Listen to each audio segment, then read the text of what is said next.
মনে রাখবেন, সবচেয়ে কৃপণ ব্যক্তি সে যার সামনে আল্লাহ রাসূলের নাম উচ্চারিত হয় কিন্তু সে দরুদ পড়ে না।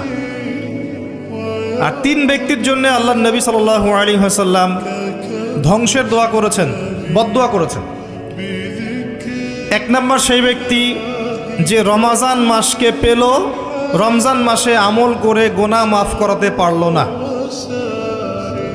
আমরা আল্লাহর কাছে দোয়া করি আল্লাহ পাক আমাদেরকে রমজান পর্যন্ত পৌঁছে দিক এবং রমজান মাসকে সর্বোত্তমভাবে কাজে লাগিয়ে গুনাহগুলো মাফ করানোর তৌফিক আল্লাহ পাক দান করুন।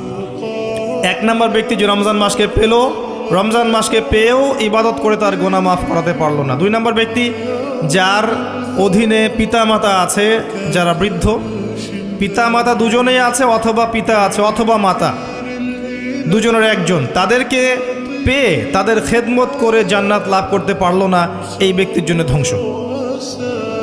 নবীজি বলেছেন আমিন। আর 3য় ব্যক্তি যার সামনে রাসূলুল্লাহ সাল্লাল্লাহু আলাইহি